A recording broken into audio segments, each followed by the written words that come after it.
अस्सलाम वालेकुम। अच्छा, टॉपिक का नाम है कीमी ऑस्मोसिस। बहुत सिंपल सा आसान सा टॉपिक है। कीमी ऑस्मोसिस क्या होता क्या है और ये प्रोसेस कहाँ पे चल रहा है। अच्छा, कीमी ऑस्मोसिस के अंदर हमने सिर्फ एक ही काम करना है और वो है ये बेटा सिंथेसिस ऑफ एटीपी। ये एटीपी को बनाने का एक मैकेनिज्म है। कहाँ पे बनाना? On the thylakoid membrane. Thylakoid membrane के ऊपर एटीपी को बनाने का जो मैकेनिज्म है दे आर कॉल्ड कीमियोस्मोसिस है। मगर देखा जाए ये कब होता है, ये कब बनता है, किस प्रोसेस के दौरान बनता है? During cyclic and non cyclic photophosphorylation के दौरान एटीपी को बनाना। ठीक हो गया? फोटोफॉस्फोराइलेशन के दौरान बनाना। मगर किसके ज़रिए से? By couple of redox reaction. तो ये थी भाई डेफिनेशन सिंपल से तरीके से जो मैंने लिखी है कि ये एक मैकेनिज़्म है और इस मैकेनिज़्म के अंदर एटीपी को बनाना है और जहाँ पे बनाना है वो थैलाकॉइड की मेम्ब्रेन है। जिस दौरान बनाना है वो साइक्लिक और नॉन साइक्लिक फोटोफॉस्फोराइलेशन है। जिसके ज़रिए से बनाना है उसका नाम क्या बेटा? वो रिडॉक्स रिएक्शन है। जैसे मिसाल के तौर पर फॉर एग्जांपल ये है मेरे बच्चे जिसका नाम है क्लोरोप्लास्ट और इस क्लोरोप्लास्ट के अंदर ये मौजूद है थैलाकॉइड। जहाँ पे ये रिएक्शन चल रहा है मैं उसको दिखाने लगा हूँ। ये थैलाकॉइड है। ये जैसे कि मैंने ये थैलाकॉइड बनाया था, ये है थैलाकॉइड। अब मैं इस थैलाकॉइड को बड़ा करके ज़रा दिखाने लगा हूँ कि यहाँ पे कैसे ये प्रोसेस चल रहा है कीमी ऑस्मोसिस का। जैसे कि ये है बेटा एक थैलाकॉइड। ये लो भाई, मैंने एक बड़ा सा स्ट्रक्चर बना लिया। ये है थैलाकॉइड और ये है थैलाकॉइड की अंदर वाली खाली जगह। They are called thylakoid space. अब ये है जिसको नाम देते हैं थैलाकॉइड मेम्ब्रेन। और जो थैलाकॉइड मेम्ब्रेन है, इस थैलाकॉइड मेम्ब्रेन के अंदर वाली जो खाली जगह है, हम बेटा इसको नाम देंगे they are called thylakoid space. ये थैलाकॉइड स्पेस है। अब मेरे बच्चे ये जो थैलाकॉइड की मेम्ब्रेन है, यहाँ पर प्रोसेस चलता है जो आपने लास्ट में पढ़ा था जिसका नाम क्या था? जी स्कीम, या जिसको क्या कहते हैं लाइट रिएक्शन, या जिसको क्या कहते हैं साइक्लिक और नॉन साइक्लिक फोस्फोराइलेशन। ये आ गया फोटो सिस्टम 2। ये इलेक्ट्रॉन ऊपर जाता है, यहीं पर इलेक्ट्रॉन नीचे जाता है और यह फोटो सिस्टम 1। इसी तरह से इलेक्ट्रॉन मूव करके आगे की तरफ चलता जाता है। अब यहाँ पे आपको याद होगा लास्ट टाइम मैंने जब ये नॉन साइक्लिक फोस्फोराइलेशन पढ़ाया था, मेरे ख्याल से आपने वो लेक्चर लिया होगा, नॉन साइक्लिक फोटोफॉस्फोराइलेशन। उसमें मैंने बताया था कि ये वाटर का मॉलिक्यूल टूटता है जिसको फोटोलाइसिस कहते हैं और टूटने के बाद यहाँ पर देखा जाए 2 हाइड्रोजन बनते हैं और यहाँ से ये ऑक्सीजन बनते हैं जो कि आगे जाके हम यूज़ करते हैं एज अ रेस्पिरेशन के तौर पर। अब ये जो हाइड्रोजन है इसके अंदर से 2 इलेक्ट्रॉन निकाले तो यहाँ पर ये 2 हाइड्रोजन जोन से पॉजिटिव चार्ज की फॉर्म में प्रोटॉन की शक्ल में नजर आए। मैंने उस रिएक्शन के अंदर सारा का सारा इसको घुमाया था।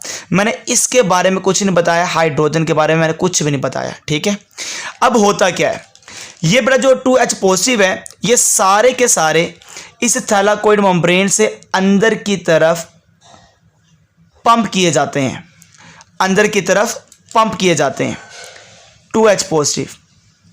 ये देखिए 2H पॉजिटिव और थैलाकॉइड स्पेस के अंदर इनकी तादाद ज़्यादा होती जा रही है।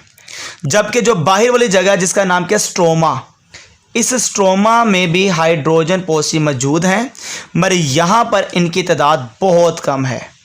तो आपको पता है जहाँ पे ज़्यादा है वो थैलाकॉइड स्पेस है, यहाँ पे ज़्यादा तादाद है और यहाँ पे थैलाकॉइड स्पेस स्ट्रोमा के अंदर इसकी तादाद क्या बेटा? कम है। तो क्या बन गया? ग्रेडियंट बन गया, अंदर ज़्यादा है और बाहर क्या बेटा? कम मौजूद है।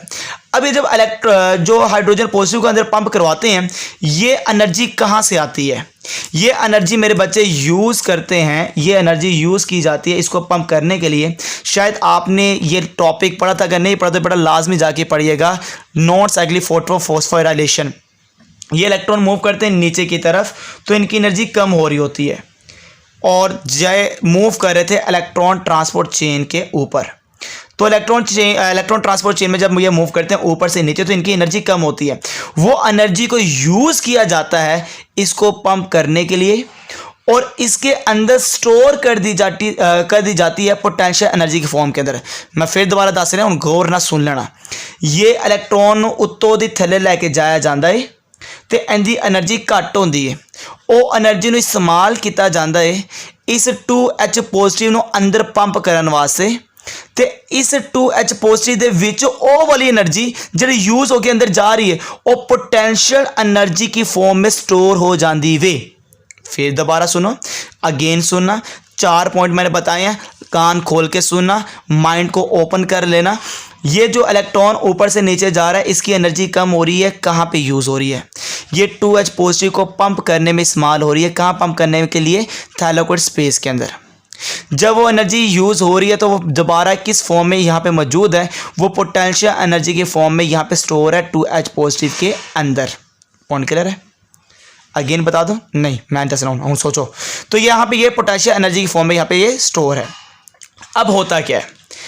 अब ये जो आपके पास 2H पॉजिटिव है इसने मूव करके बाहर जाना है एक पंप के ज़रिए जो कि एक एंजाइम का रोल भी अदा करता है और इसका नाम है ATP सिंथेस। इसका नाम क्या है? ATP synthase. आपको पता ना, डिफ्यूज़ बाहर होगा, बाहर की तरफ आएगा क्योंकि अंदर ज़्यादा है और बाहर कम है, तो क्या होगा? ज़्यादा से कम की तरफ मूव करेगा। ये मेरे बच्चे क्या करेगा? अंदर से बाहर की तरफ आएगा स्ट्रोमा के अंदर, मगर जिसके से गुजर गया उसका नाम क्या है? ATP synthase.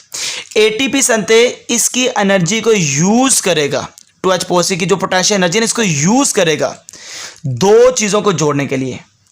एक है ADP और वो एनर्जी जो पोटेंशियल एनर्जी उसको यूज़ करते हैं इन दोनों को जोड़ने के लिए। जब जोड़ देता है तो फिर एक एनर्जी बनती है और उस एनर्जी का नाम है ATP और इस होल प्रोसेस को नाम देते हैं, दे आर कॉल्ड कीमी ऑस्मोसिस है। This type of process is called कीमी ऑस्मोसिस है। पहला स्टेप क्या था? इलेक्ट्रॉन ऊपर से नीचे है, एनर्जी यूज़ हुई, ये एनर्जी कम हो रही, एनर्जी यूज़ हो रही है इसको पंप करने के लिए। जब ये अंदर पंप हो जाता है तो इसके अंदर एनर्जी स्टोर है पोटेंशियल एनर्जी के फॉर्म के अंदर। फिर इसको यहाँ से मूव करवाया जाता है ATP सिंथेस से और इसकी एनर्जी को यूज़ करता है ATP सिंथेस किसको बनाने के लिए? ATP बनाने के लिए। ठीक हो गया पॉइंट बड़ा? देखें ज़रा। तो पहला स्टेप में क्या था? हाइड्रोजन पॉजिटिव को पंप किया थैलेकोइड स्पेस के अंदर। ये एनर्जी कहाँ से आई इसको पंप करने के लिए? ये एनर्जी आई इलेक्ट्रॉन से जो कि मूव कर रहा है इलेक्ट्रॉन ट्रांसपोर्ट चेन के ऊपर। फिर क्या बन गया? ग्रेडियंट बन गया क्योंकि अंदर ज़्यादा हो गए प्रोटॉन, बाहर कम है, तो ये क्या बन गया? ग्रेडियंट थैलेकोइड स्पेस के और स्ट्रोमा के दरमियान। एनर्जी किस फॉर्म में स्टोर है हाइड्रोजन प्रोटॉन के अंदर? पोटेंशियल एनर्जी के फॉर्म में। अब क्या होगा? ATP की सिंथेसिस होगी। जब ये H प्रोटॉन मूव करके जाएगा थैलेकोइड स्पेस से थैलेकोइड स्ट्रोमा के अंदर, किसके थ्रू? ATP सिंथेस के अंदर, ATP सिंथेस के ज़रिए से। ठीक हो गया? तो इस प्रोसेस को नाम देते हैं दे आर कॉल्ड कीमी ऑस्मोसिस है।